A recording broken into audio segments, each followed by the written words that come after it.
Expérientiel, des récits qui inspirent, des pionniers qui changent le monde. Expérientiel, le podcast du tourisme positif. Je vous invite à vous installer dans un endroit confortable pour découvrir l'épisode du jour. Bonne écoute. Bonjour Alice, ça me fait plaisir de te recevoir au micro d'Expérientiel. On a eu quelques petites péripéties, mais on y est arrivé. Ah ouais, alors là, et pas qu'un peu, hein. Et puis maintenant, j'ai un super beau décor. C'est dommage que les gens soient à l'audio parce que ils loupent ce magnifique soleil, ce jardin. J'ai la chance de vivre au milieu de la nature et en cette période de printemps, ça fait beaucoup de bien d'entendre les oiseaux chanter, de voir la végétation s'épanouir. Euh, c'est très joli, toutes ces fleurs, toutes ces odeurs, toute cette vie qui est en train de se réveiller, c'est très sympa, très sympa. Et tu m'en fais profiter. Alice, ce que je te propose, eh bien, c'est de te présenter parce que nous avons deux choses en commun. La première, c'est que nous sommes tous les deux des auteurs de podcasts, dont le tien, l'empreinte. Et puis, à côté de ça, on partage quand même une passion commune, c'est la transition écologique. On est curieux en plus. Donc, on va vraiment rencontrer des personnes qui s'engagent, chacun à leur manière, avec leur singularité, les contraintes qu'ils peuvent rencontrer aussi. Et c'est pas toujours facile. Et la grande différence entre toi et moi, c'est que moi, je suis dans le domaine du tourisme, alors que toi, tu vas voir ces grandes entreprises. Et c'est vrai qu'on se pose pas mal de questions, mais qu'est-ce qu'ils font? J'ai trouvé que ce serait intéressant justement d'échanger avec toi et d'avoir ton point de vue, ton regard, toi qui les côtoies de façon régulière à ton micro de l'empreinte, euh, voir un peu ce qui se passe et comprendre ce qui se passe. Alors vas-y, dis-nous qui tu es. Alors déjà, je voudrais revenir sur deux choses en commun. J'ai envie de dire trois, puisqu'on a l'amour de l'humain, tous les deux aussi. C'est Et vrai. puis on dit jamais 203. Donc voilà, je suis Bon. obligée de rajouter un troisième. Alors, je m'appelle Alice. Ça fait, ça tu l'avais quand même pas mal déjà dit. Ça fait maintenant 6 ans que j'ai monté ma structure, que je suis indépendante et je suis passée par toutes les formes d'entreprises possibles. Donc, de la grosse entreprise Carrefour, du retailer, à une start-up, à une agence. J'ai fait Canal+ aussi. Donc, j'avais une espèce de vue à 360 sur tout ce qui se faisait. Mais ayant été diagnostiquée TDAH un peu sur le tard, je me suis rendu compte que le format du salariat me convenait pas forcément. Alors, je ne ferme pas la porte à potentiellement y retourner un jour, on ne sait jamais. Surtout que la forme, elle évolue aussi avec son temps.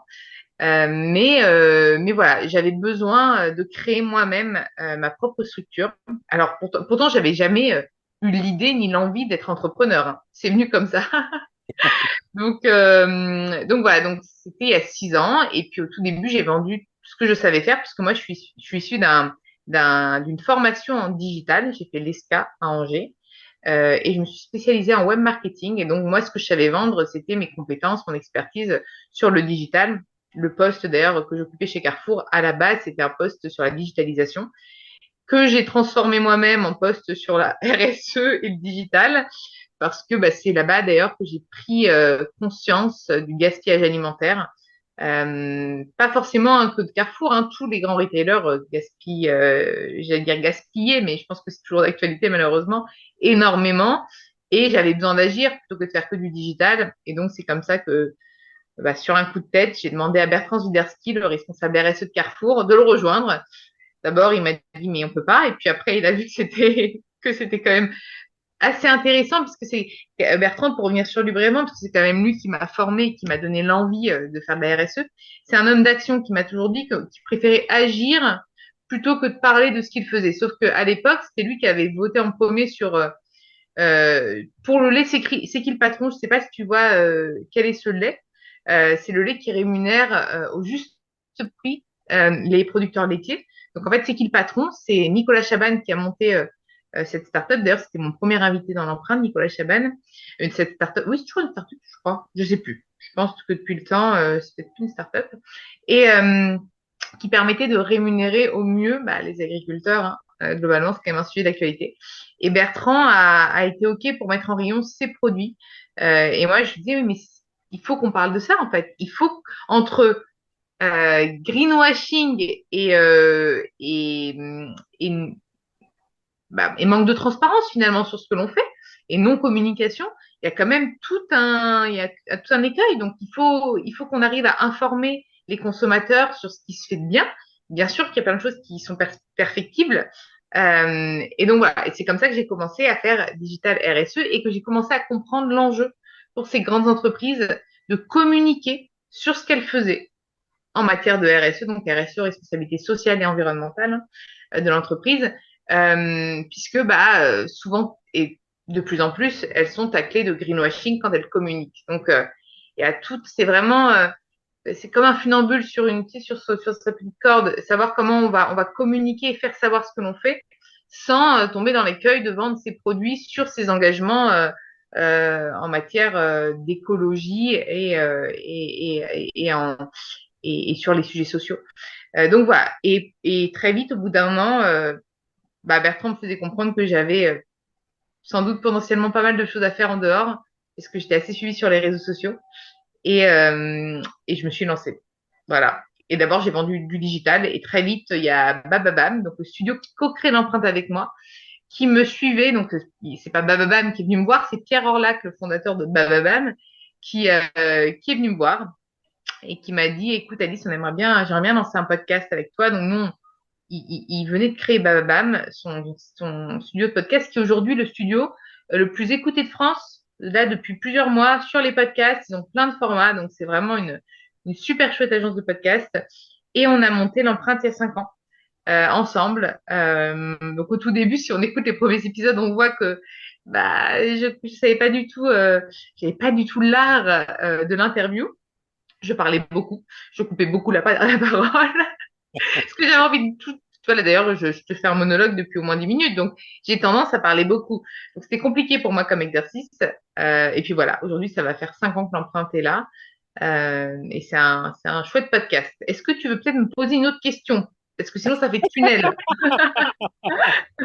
Oui, oui, oui, oui. Pourquoi avoir lancé l'empreinte? Qu'est-ce qui t'a motivé à accepter cette proposition? Et de quelle manière aujourd'hui l'empreinte, elle te nourrit intellectuellement, humainement, aussi sur tes questions que tu peux te poser, aussi bien sur la RSE que peut-être demain, l'avenir, la transition écologique. Qu'est-ce que ça t'apporte, ce podcast? Alors, la petite anecdote, c'est que initialement, l'empreinte n'était pas l'empreinte. L'empreinte avait pour vocation d'écouter les marques sur leur communication.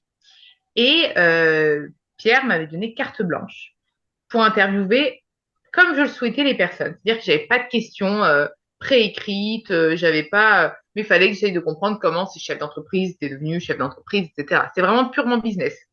Sauf que moi, j'ai toujours eu cette fibre engagée. Moi, quand déjà petite, on m'appelait Pocahontas. Un jour, j'étais dans la nature avec les animaux. J'avais un cheval. J'avais la chance d'avoir un cheval. Là, aujourd'hui, j'ai un chat. Voilà, j'étais un petit peu petite fille sauvage dans la nature. Et puis, chez Carrefour, forcément, j'ai beaucoup appris en matière de RSE. Je me suis formée sur le terrain. Et les premières questions que je posais à ces dirigeants, c'était les questions de sens, d'éthique, leurs engagements écologiques. Et en fait, très vite, Pierre m'a regardé et m'a dit, mais on n'est plus du tout sur le purpose, désolé pour l'anglicisme, mais sur le but du podcast. Là, Alice, on a complètement migré. Par contre, c'est hyper intéressant. Donc, je te fais confiance. On garde ta ligne éditoriale et on va créer l'empreinte. Donc, d'ailleurs, sur les prénoms, j'étais plus jeune. Oui, j'étais quand même plus jeune il y a 5 ans. Il y avait plus, on va dire, je pense, d'ego trip. Et moi, je proposais des noms de podcasts avec mon prénom dedans, tu vois, un truc Alice Podcast, sauf que un truc qui a aucun intérêt. Et heureusement que Pierre était là pour formater, pour m'apprendre aussi, et pour me dire, non, je pense qu'on va peut-être l'appeler l'empreinte. Et je n'aimais pas le titre au début. Aujourd'hui, je l'adore. Donc, merci Pierre de m'avoir appris. de m'avoir cadré, parce que je suis pas forcément facilement cadrable. Et voilà. Et donc, ça fait 5 ans que j'ai à mon micro. Au tout début, c'était beaucoup de start-upers. J'avais eu en premier Justine Hutto parce que c'était une copine, le slip français Guillaume Gibaud. Et puis, en fait, très vite, les entreprises sont venues sonner, en fait, sont venues nous... En fait, le podcast a très vite pris. Comme la mayonnaise, elle est bien montée. Je ne sais pas faire la mayonnaise, mais je sais faire le podcast, du coup. Mais parce qu'on avait aussi, je pense, les bons profils un peu à la mode du début. Moi, j'étais très suivie aussi. Ben, je le suis toujours sur les réseaux. Donc, ça a amplifié. C'était nouveau. Je pense qu'il y avait déjà des podcasts sur la RSE, mais pas tant que ça en vrai. Aujourd'hui, il y en a plein. Il y en a plein et c'est une chance d'ailleurs d'avoir créé l'empreinte il y a 5 ans parce que ça reste un podcast connu et reconnu sur ces sujets-là, même s'il y a plein de super podcasts. Et je pense que je suis pas du tout pour la compétition dans ce domaine. Plus il y en aura, plus on va donner de la voix à ces engagements. Et donc, au contraire, c'est vraiment génial. Moi, je suis ravie de voir ça. Euh, et voilà, alors dans ta question, il y avait aussi comment ça me nourrit. Ça me nourrit, mais ça me challenge aussi beaucoup, hein. On en avait parlé tous les deux, parce que, alors ça m'apprend énormément de choses, mais parfois on a quand même si je me renseigne énormément avant, et sur le secteur d'activité, et sur l'entreprise, et sur la personne qui va venir, que je vais interviewer, euh, et que j'essaye de le faire avec une forme de bienveillance, en fait, en restant juste moi. Je suis pas quelqu'un qui attaque, je peux être quelqu'un qui suis en colère, mais j'attaque personne. Donc, j'ai pas pour vocation à investiguer ce que fait l'entreprise, mais plutôt à essayer de comprendre quelles sont ses problématiques, à mettre en lumière ce qu'elle fait de bien, mais aussi ce qu'elle fait de moins bien, parce qu'il y en a certains qui le disent en toute transparence. J'avais eu à mon micro Vincent Etchebert, le directeur RSE développement durable de Air France, qui avait pour première recommandation d'éviter de prendre l'avion. Bah, moi, j'adore, en fait. C'est simple, c'est factuel. Et j'ai eu des super profils comme ça. Moi, j'ai eu tellement de coups de cœur, tellement de rencontres incroyables par ce podcast. Et c'est aussi grâce à ce podcast qu'aujourd'hui, je pense que je peux être indépendante vraiment et puis vendre d'autres choses, parce que finalement, j'anime, je modère des événements sur ces sujets-là, principalement. Alors, ça m'est arrivé parfois pour mon ancienne école ou autre de porter d'autres sujets. Mais finalement, quand tu parles de RSE, il y a beaucoup de choses dans la RSE, hein. J'ai même animé des événements sur la compliance avec une dimension RSE. Ça me permet aussi d'incarner les engagements de marques dans lesquels je crois. Là, je vais avoir un super projet qui va arriver avec la Banque Postale avec qui je travaille depuis plusieurs années. C'est vraiment génial. J'ai d'ailleurs créé aussi, alors là, on ne voit pas et j'en parle beaucoup moins, des formations avec un organisme de formation. Je suis en train de les rédiger là sur le handicap. C'est passionnant. Moi, ça me permet aussi de me former et d'affiner mon expertise. Et ça me permet de faire beaucoup de choses sur ces sujets-là aujourd'hui et de rayonner. Et ça, c'est grâce à l'empreinte, vraiment. Et le côté challenge, hein. Désolée, je suis encore en tunnel. Tu peux m'interrompre, tu peux mettre. Mais je suis sur le côté challengeant. Bah, on l'a vu, il y a certains profils, je ne vais pas les citer, euh, qui, euh, qui font polémique. Et moi, le problème, c'est que mon parti pris, c'est d'avoir tout le monde à mon micro. Tout le monde. Et même, tu vois, un Marlboro, je t'en parle parce que je me suis posé la question. Je vais clairement devoir les assassiner. Parce que j'ai pas de questions positives à leur poser. Ce serait plus, OK, gars, tu gères Marlboro, est-ce que ça va en fait? Déjà, c'est la première question. Mais en même temps, vu que mon parti pris, c'est d'avoir tout le monde à mon micro, bah, je suis entre guillemets obligée d'avoir certaines marques dans lesquelles je ne crois pas et de travailler toujours de la même façon en demandant bah, leurs problématiques, ce qu'elles essaient de faire de bien, parce que même si c'est des entreprises entre guillemets catastrophiques, pour le social et l'environnemental, elles essaient peut-être de faire des choses bien. Voilà, essayer de comprendre ça. Alors, dans ces entreprises, justement, qui n'ont pas forcément cette image RSE, est-ce qu'il y en a qui t'ont surprise, justement, par rapport à ce qu'ils mettent en place, en interne peut-être, ou à travers leurs parties prenantes, voire même dans leurs produits, mais que nous, citoyens lambda, on n'est pas forcément au courant parce qu'ils ne communiquent pas là-dessus? Alors, je t'avais cité Air France. Moi, c'est quand même. Alors, Air France, en soi, l'entreprise, malheureusement, c'est pas l'entreprise qui m'avait touchée, c'était le porte-parole, donc Vincent Etchebert, Parce qu'Air France, même s'ils font tout ce qu'ils peuvent de bien, le problème, c'est qu'il n'y a pas l'innovation qui va permettre de faire voler ces avions de façon bien moins polluante qu'aujourd'hui. Et ça reste quand même la principale source d'émissions de gaz à effet de serre. Donc l'aviation, malheureusement, à part ne plus exister, mais je ne crois pas que ce soit une solution non plus, c'est compliqué, hein, c'est très compliqué ce secteur-là. Euh, je réfléchis parce qu'en termes de surprise, malheureusement, j'en ai pas eu. Euh, alors, oui, c'est plus des profils, moi, qui m'ont séduit. Après, dans ce que faisaient les entreprises, par exemple, moi, quelqu'un que j'ai adoré à mon micro, c'est le fondateur de Picture, Julien Durand. Mais c'est une entreprise qui est quand même déjà engagée de base, mais qui m'a appris cette notion d'entreprise régénérative, qui vont aller au-delà de la compensation carbone, qui vont aller décarboner. C'est plus simplement se dire, écoute, on est sur cette mission, on va être net zéro carbone à horizon 2030 ou 2050. C'est non, non, non, ça, ok, mais on veut le dépasser. Nous, on veut servir la société. Et ça, j'ai trouvé ça génial. Il n'y en a pas beaucoup. Et malheureusement, ce ne sera pas vers ceux pour lesquels on n'est pas suffisamment, on va dire, enthousiaste. C'est pas ceux-là qui vont aller prendre ce parti pris. Et aussi parce que c'est compliqué pour ces entreprises-là de se transformer. Il ne faut pas oublier, et ça, je pense qu'on n'en parle pas assez, que cette transition écologique a un coût. Et ce coût est pas négligeable. Donc, il y a des grosses structures qui vont pouvoir supporter ces coûts-là. Et qui doivent d'ailleurs. C'est d'ailleurs pour ça que les grands groupes, entre guillemets, selon moi, elles n'ont pas le choix. Parce qu'elles ont les moyens de se la payer. Mais les plus petites entreprises, pour certaines, c'est vraiment très compliqué. Donc, il va falloir trouver des aides. Il va falloir, parce que la rentabilité, à court et moyen terme, elle va pas être là pour eux. Donc, c'est peut-être la clé sous la porte. Donc, soit se transformer, soit se réinventer, soit trouver des aides financières. Mais c'est pas facile. Souvent, on a l'impression qu'en un claquement de doigts, tiens, ça c'est mal. Allez, hop, t'arrêtes ça, tu fais ça. Ah, mais je pense que tu sais, personne ne veut détruire la planète. Peut-être certains un peu malades, mais ceux-là, d'abord, il faudrait peut-être leur faire consulter un psy, tu vois. Mais personne ne veut fondamentalement détruire l'humain et la planète. C'est juste que pour certains, c'est plus compliqué. Euh, pour d'autres, c'est bête, mais l'humain reste quand même assez égoïste au fond, quand tu regardes bien.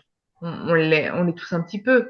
Même quand tu choisis où tu vas baisser ton empreinte carbone, tu vas choisir ce qui est plus facile pour toi, finalement.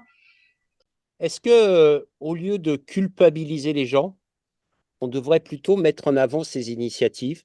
Parce que je crois que tu as tout à fait raison. Moi, je m'en rends compte aussi à travers les rencontres que je peux faire, c'est que la transition écologique est un sujet extrêmement complexe et que chacun n'a pas les mêmes moyens, n'a pas les mêmes niveaux de connaissances, n'a même pas les mêmes envies. Et donc, c'est extrêmement difficile. Euh, et je te rejoins complètement quand tu disais, il y a de plus en plus de podcasts sur la RSE et c'est super. Je suis d'accord avec toi, c'est super. Ça fait partie de l'essaimage, de la transmission, de vulgariser ces thématiques qui sont extrêmement importantes. Et malgré qu'il y ait une urgence, on ne peut pas aller plus vite que la machine. Dans le sens où il y a tellement de parties prenantes impliquées, il y a tellement d'enjeux. On parle d'enjeux financiers, mais il y a aussi des enjeux humains.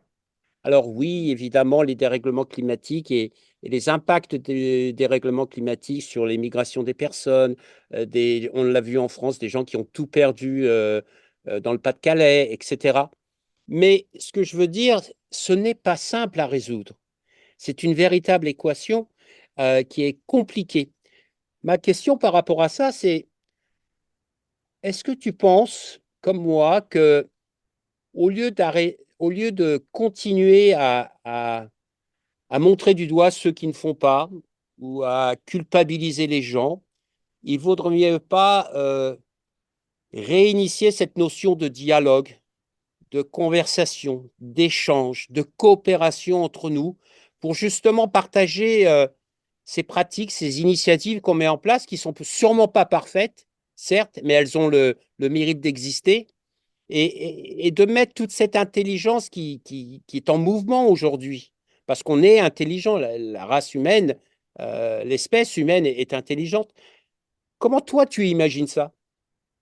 Est-ce que tu Déjà, partages déjà cette opinion? ouais, tout à fait, je te rejoins et je déplore un peu ce point-là. C'est-à-dire que moi, les personnes, on va dire, qui sont les plus agressives vis-à-vis de moi sont souvent les plus radicaux sur ces sujets-là, les plus engagés, et je comprends pas. Ça veut dire qu'ils préféraient que je bosse pour une multinationale sans œuvrer concrètement au quotidien, et par contre que je sois sur mes réseaux à faire deux, trois posts en mode zéro déchet, tout va bien, euh, plutôt que de m'engager concrètement tous les jours par mon métier, qui est quand même une prise de risque de monter sa boîte, d'écouter ces gens-là. Mais parfois, il vaut mieux se cacher derrière un CDI et critiquer ce que les autres font moins bien ou ce qu'ils jugent de pas terrible. C'est facile. La critique, elle est tellement facile. Et moi, je trouve que ça donne pas envie. Tu parlais de rendre l'écologie attractive, agréable, sympa. Alors qu'avant, on voyait un espèce de paysan dans son champ en train de râler, et puis ou le vegan relou qui va dire à tout le monde de plus manger de viande, etc. En fait, l'écologie, c'est de l'amour. L'écologie, c'est pas un parti politique. L'écologie, ça doit infuser, en fait, dans toute la société. Ça doit être du bon sens. Ma grand-mère, moi, j'étais écolo par ma grand-mère, mais qui parlait pas d'écologie, qui me disait, tu fermes les portes parce qu'on garde la chaleur, tu éteins les lumières, tu évites d'utiliser 36 feuilles de papier toilette, t'en prends qu'une. Mais c'était un souci économique. Sauf qu'il y a une espèce d'accélération d'urgence, mais pas d'urgence climatique, d'urgence à avoir tout très vite, à plus se déplacer pour aller faire ses courses, tout est livré à domicile. On a trois écrans parce qu'un seul, c'est vrai que ça suffit pas, deux portables au cas où il y en a un qui. En fait, c'est ça qui va pas. C'est cette et quand tu me parles de ne pas opposer, c'est énorme parce que c'est une question que je pose énormément dans mon podcast. Il y a beaucoup d'énormes dans cette phrase.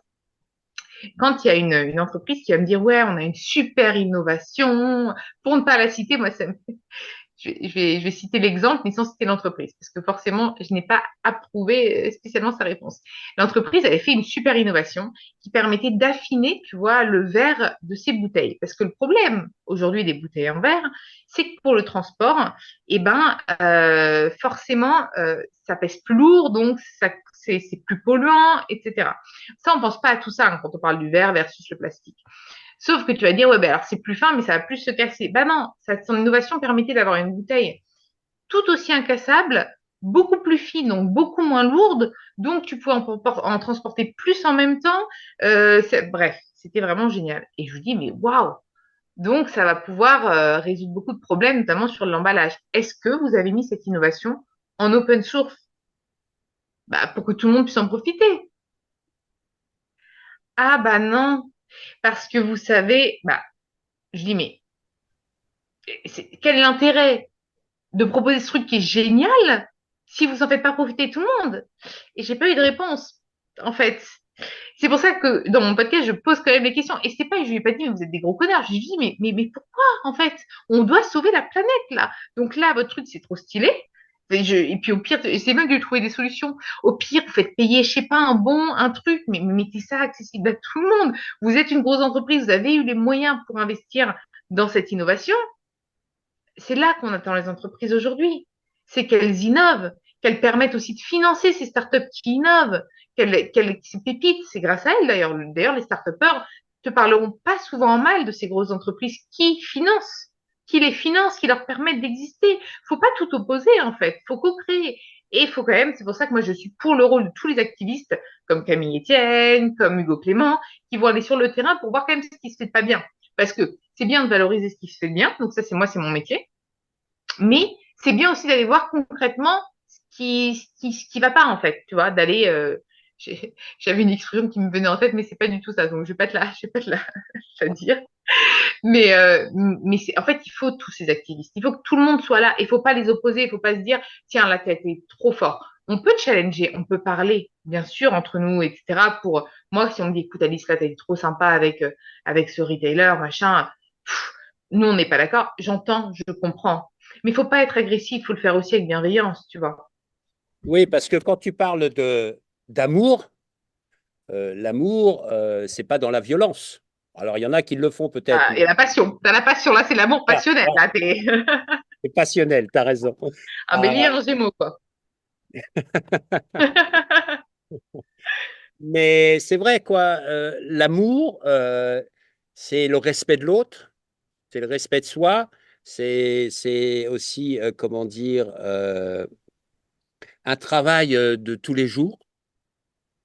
C'est pas forcément un effort, c'est aussi, comment dire, ne pas mettre systématiquement son ego devant. C'est aussi, j'arrive pas à trouver le mot, mais c'est des compromis Mm. avec un objectif très simple qui est d'avancer ensemble. Je dis toujours que de tomber amoureux, c'est la chose la plus facile. De rester amoureux dans le temps, c'est beaucoup plus difficile.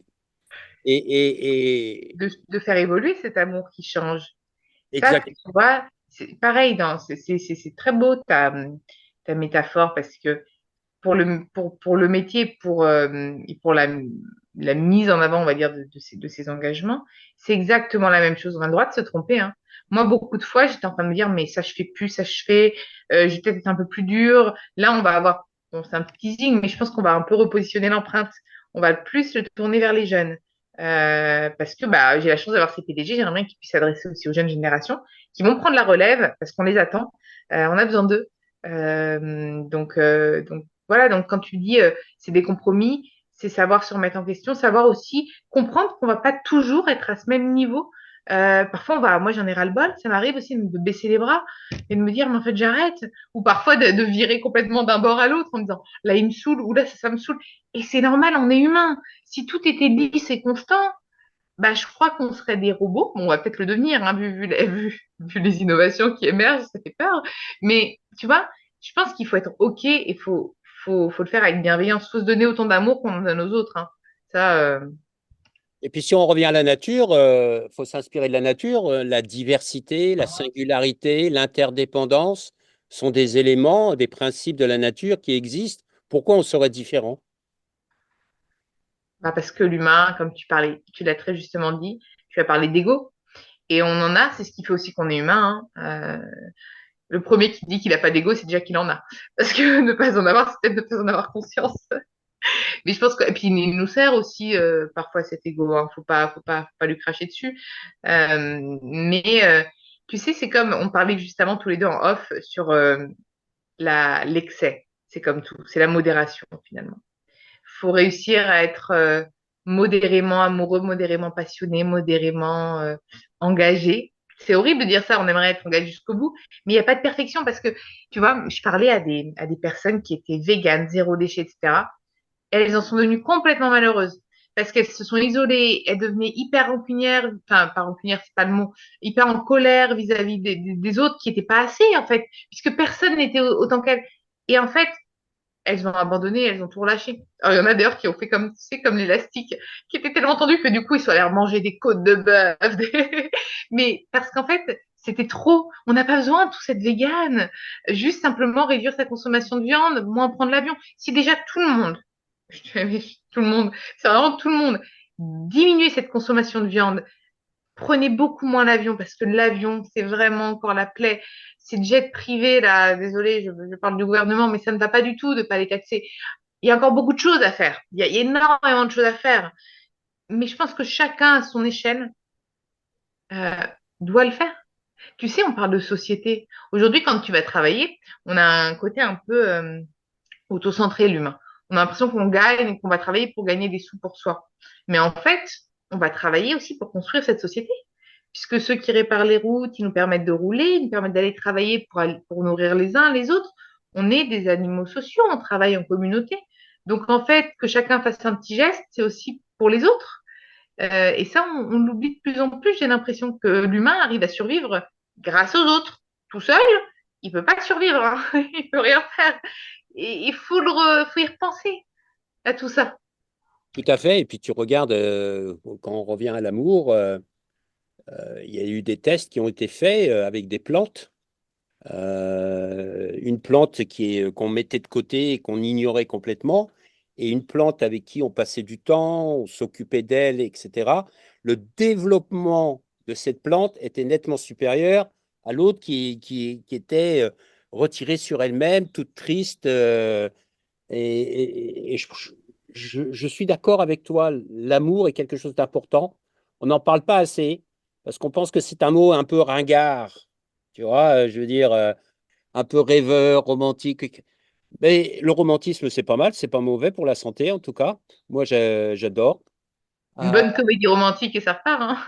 exactement, hein, quelques larmes. Le rire aussi, tu vois, et ça j'adore parce qu'il y a beaucoup de jeunes pépites qui montent sur les réseaux. Moi j'ai l'impression que j'arrive à 34 ans, je passe le relais, qui sont très drôles sur ces sujets-là. Et je pense que transmettre ces sujets-là par le rire, ça va beaucoup aider. Ça va beaucoup aider. Même Camille Etienne, hein, elle est assez rigolote dans ses stories, hein, je trouve. Elle est pas, elle est en colère, mais en colère sympa. Enfin, tu vois, c'est pas une personne un peu. Par exemple, Greta Thunberg, elle est plutôt du spectre un peu autistique. Moi, j'adore hein, ce qu'elle fait. Hein. On peut pas, je pense qu'on peut pas ne pas l'aimer de toute façon. Mais on va dire qu'elle peut être moins accessible pour certains. Je trouve que Camille, justement là-dessus, pour nous citer qu'elle, mais il y en a plein d'autres. Hein, elle reste accessible parce qu'on aime bien la suivre, parce que moi, elle me fait rire quand je vois ses backstage de films enfin, je trouve ça génial en fait. Je trouve que c'est chouette. Donc, ouais, je pense que le rire, l'amour et le travail, parce qu'on est quand même dans une société qui oublie. Alors, il y a tous les excès. Hein. Il y en a d'autres qui vont me dire oui, mais on est en burn-out. Alors, oui, il y en a beaucoup qui travaillent trop, bien sûr. Mais il y en a aussi qui n'ont plus envie de travailler et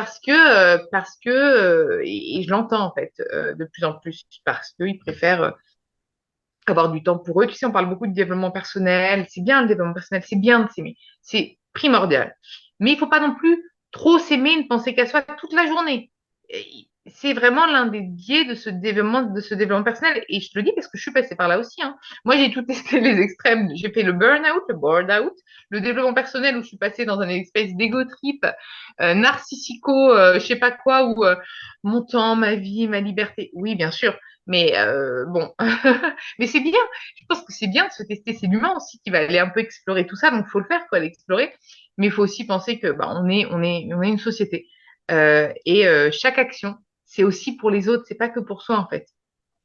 On arrive à la fin de cette interview. Qu'on aura réussi. Yes! Là, tu vas me dire que t'as pas réussi à enregistrer. Ouais. Est-ce que, pour quand même, la petite anecdote, c'est que ça fait combien? Ça fait 2 mois qu'on essaie d'enregistrer ce truc-là. Ouais, tout à fait, ouais. On a fini sur Zoom. Voilà, exactement, exactement. Dis-moi, es-tu Moi, optimiste ou pessimiste? optimiste éternel. Éternel. De toute façon, comment tu peux vivre en étant pessimiste? Moi, c'est juste, celle-là, pour le coup, c'est égoïste. Hein. Je suis optimiste parce que ça me permet de vivre et je suis plutôt une personne qui ne voit pas les problèmes, mais qui adore explorer les solutions. Tu vois, quand je vois un problème, je me dis yes, ça veut dire qu'il y a des solutions. C'est Hmm. vraiment le tempérament.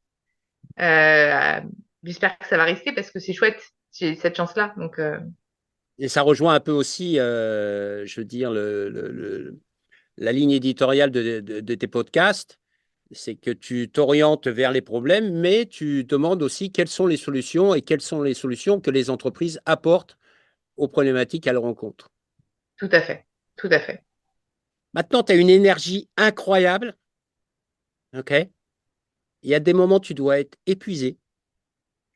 Mais je suis introvertie. C'est drôle, hein? Là, tu vois, je te parle et il y a Crapule, mon chat, qui est à mes pieds. Alors lui, je sais pas comment il supporte mon débit de parole, mais je suis. Alors, c'est paradoxal, mais c'est pour ça que l'introversion est encore mal comprise. L'introversion, c'est pas la timidité. Je suis pas du tout timide et j'aime les gens, mais je suis quelqu'un qui peut être seul tout le temps. Tu sais, quand je te parlais de Pocahontas dans la nature avec les animaux, je peux vivre dans une forêt toute seule une semaine. Il n'y a aucun souci. Je suis introvertie, donc je me recharge seule. Et c'est vrai que si euh, je suis longtemps avec beaucoup de personnes ou même avec une personne, tu parlais de l'amour et tout, moi, c'est des problèmes chez moi, c'est que j'ai beaucoup de mal à partager. Bah, tu vois, quand on est introverti, souvent les gens ont l'impression qu'on est un peu autocentré. Pas forcément, en fait. On a besoin de ce temps de recharge. Écoute, ça m'a fait vraiment plaisir de partager ce moment ensemble. Euh, Ton énergie, évidemment, ça donne la banane, hein, ça stimule, ça donne de l'enthousiasme, ça donne de la joie, le Mm. sourire. Voilà, le sourire, ça fait sourire. Et sourire de manière positive, hein, parce que des fois, on peut sourire de manière négative. Je te remercie beaucoup pour ce temps. Et d'ailleurs, je vais aller me régénérer après cette interview. Je vais aller m'allonger dans la prairie à côté. avec mon chien. J'aimerais bien. J'aimerais bien en dire autant, mais nous, la prairie, il pleut et c'est Boulogne-Billancourt. Profite bien de ce moment, en tout cas. Merci pour ta gentillesse. Toi aussi, tu es solaire, vraiment. Et c'est pour ça qu'on s'est acharné. Parce que Oui, on voulait cette interview. exactement, exactement. Merci beaucoup. Nous espérons que cet épisode vous a été enrichissant et que nous avons pu semer des graines d'inspiration et d'action pour vous accompagner dans votre démarche vers un tourisme à impact positif. Pour continuer l'aventure expérientielle, nous avons besoin de votre soutien. C'est très facile. En laissant une note positive sur notre podcast, en partageant sur votre réseau ou en faisant un don sur notre page Tipeee. Pour rester au courant de toutes nos dernières actualités, suivez-nous sur notre page expérientielle sur LinkedIn, Instagram ou Facebook. À bientôt sur Expérientiel, le podcast du tourisme positif.